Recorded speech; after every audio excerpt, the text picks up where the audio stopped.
Sam Neill. What if I told you the greatest role of my life had nothing to do with a camera? A few weeks back, someone asked me a question that stopped me in my tracks. Not what's your favorite film, or who's the most talented person you've ever worked with. Those questions are easy. They're the kind you answer on autopilot at a press junket, half smiling, half thinking about lunch. No, this one was different. They asked, after everything, who are the 5 people you've loved the most? I sat with that for a second. Then I smiled, because I realized it was actually the easier question. Ranking talent starts arguments. Ranking love doesn't. You don't love someone because of how many awards sit on their shelf, or how big their name looked on a poster outside a cinema. You love them because of how they made you feel when the cameras stopped rolling, and everyone just existed together for a while. I've spent most of my adult life on film sets. Different countries, different decades, different versions of myself, staring back from the screen. And here's the strange thing. The older I get, the less I remember about the actual filming. I couldn't tell you the shot list from half the movies I've made. But I remember the people. I remember who made the long nights bearable. Who made me laugh so hard between takes that the director had to yell "cut" twice. Who sat with me in silence, when silence was all I needed. So when that question landed on me, 5 faces came to mind almost instantly. Not the biggest names I've worked with. Not the ones who'd photograph best next to me on a magazine cover. Just the 5 who gave me something I still carry. Let's start with the first one. Marin. Marin and I met on a film set that, frankly, neither of us thinks about much anymore. It wasn't a masterpiece. Half the crew has probably forgotten it existed, but I haven't forgotten her. Here's the thing about Marin. She had this uncanny ability to make chaos feel manageable. And film sets are chaos, whatever the trailers make you believe. Somebody's always panicking about the weather. Somebody's chasing daylight. Somebody's holding a walkie-talkie and pretending they know what's going on. In the middle of all that, Marin would just exist calmly. She'd catch my eye across a crowded set and give me this look that said, "We're fine." What got me most about her, though, wasn't the calm. It was the way she treated everybody the same. The lead actor, the person coiling cables, the runner who'd been up since 4 in the morning fetching coffee. Marin gave them all the same warmth. No performance to it, no "watch how nice I am" energy. Just genuine decency, offered without keeping score. We didn't force a friendship. That's the part people don't understand about sets. You can't manufacture chemistry with someone. Either it's there or it isn't. With Marin, it was there from the first week, easy as breathing. Years have passed since we worked together, and every time our paths cross again, it's like no time passed at all. Some friendships need constant tending. Others just wait patiently for you to come back. Hers is the second kind. Now, the second person. Desmond. You meet a lot of people in this business who talk a big game. Desmond wasn't one of them. He didn't need to fill silence with noise. And honestly, that made him one of the most interesting people I've ever stood next to on a soundstage. He had this dry, offbeat way of looking at the world. A habit of noticing the strangest little details in a scene and pointing them out at exactly the moment everyone needed a laugh. Nothing rehearsed about it. He wasn't performing for an audience. That was simply how his brain worked, and being around it was like plugging into a slightly different, slightly funnier frequency. Sets can wear you down. Everyone's carrying some invisible weight. Schedules behind, the budget's tight, somebody's nervous about a scene they haven't nailed yet. Then Desmond would wander over, mutter something completely unrelated to any of it, and the whole tone of the room would shift. People would exhale, smile again. Remember why they liked doing this job in the first place. Audiences who saw his work only got the polished version, the clever lines, the performance, the character.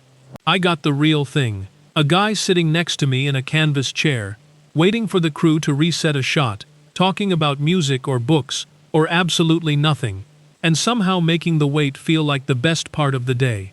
Those moments never make it into any behind-the-scenes reel, but they're the ones I remember clearest. Third on my list. Callum. Callum and I go back further than either of us likes to admit out loud. mostly because doing the math makes us feel ancient. But here's what I've learned about long friendships. Eventually you stop counting the years. They stop mattering.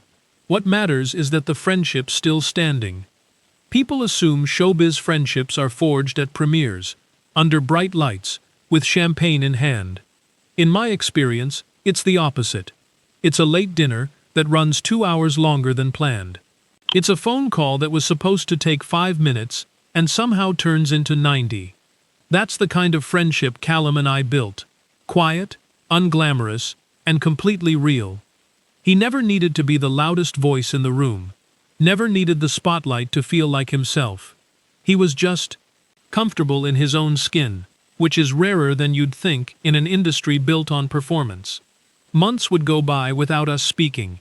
Life pulls people in different directions. Work takes you overseas, and before you know it, a year's slipped past. But the second we reconnected, it was like picking up mid-sentence. No reintroductions needed. What I admire most about Callum is his consistency. You always know which version of him is going to walk through the door. The same one you met years ago. No surprises, no performance. In an industry where people reinvent themselves every few years for the sake of relevance, that kind of steadiness is worth more than any award. I've made films I barely remember shooting. I have never once forgotten the people who made those years worth living. Fourth, Eleanor. The first time I worked under Eleanor's direction, I already knew her reputation. Everyone did. Her films had reshaped how a generation thought about storytelling. That kind of reputation precedes you into every room. But reputations tell you what someone's achieved. They don't tell you who someone is. You only learn that by standing next to them, day after day, in the unglamorous grind of actually making something.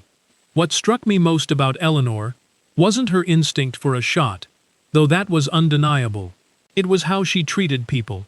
Directing a film means fielding 100 urgent questions an hour. Everyone wants a slice of your attention, your decision, your time. It would be easy, almost forgivable, for someone in that position to grow short-tempered. I never once saw that from her. She listened.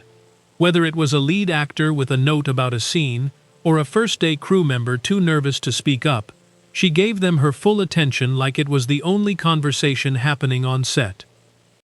That sounds small. It isn't. People remember how you make them feel, long after they've forgotten what you said. I remember watching Eleanor move through impossibly complicated days, without ever making anyone feel like an inconvenience. I learned more about leadership from watching her manage a crew than I ever learned about acting from a script.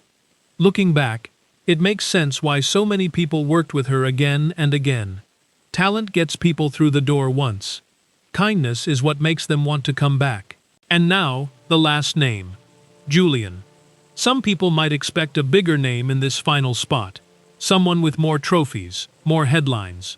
But this was never a list about fame. It was always about the people who mattered. Julian and I became friends almost by accident. Neither of us can point to the exact moment it started. We just talked, laughed a little, and somewhere along the way, decades had gone by. That's how the best friendships tend to sneak up on you. He had this quiet sense of humor. Not the kind that demanded a laugh. The kind that snuck up on you sideways, usually right when you least expected it, and hit twice as hard because of it. I've always liked people who don't try too hard to be funny. Julian never did. We spent countless hours together over the years, and what I remember isn't any single conversation. It's the accumulation of all of them. Ordinary afternoons, dinners that ran long because nobody wanted to leave, moments where neither of us was trying to impress the other, because there was nothing left to prove. Those are the memories that actually stick. Not the extraordinary ones, the ordinary ones, stacked up over years, that you don't realize mattered until they're gone. When Julian passed, I found myself replaying all the conversations we'd never get to have.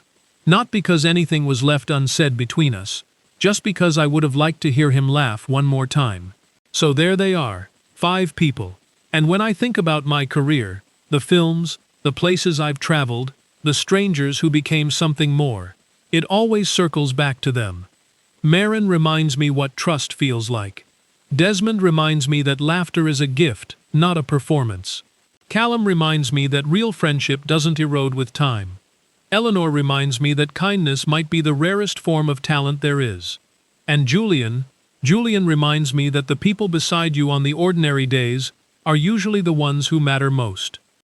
I used to think success meant the next role, the next script, the next opportunity on the horizon. I don't think that anymore. Success is having people who still pick up the phone after all these years.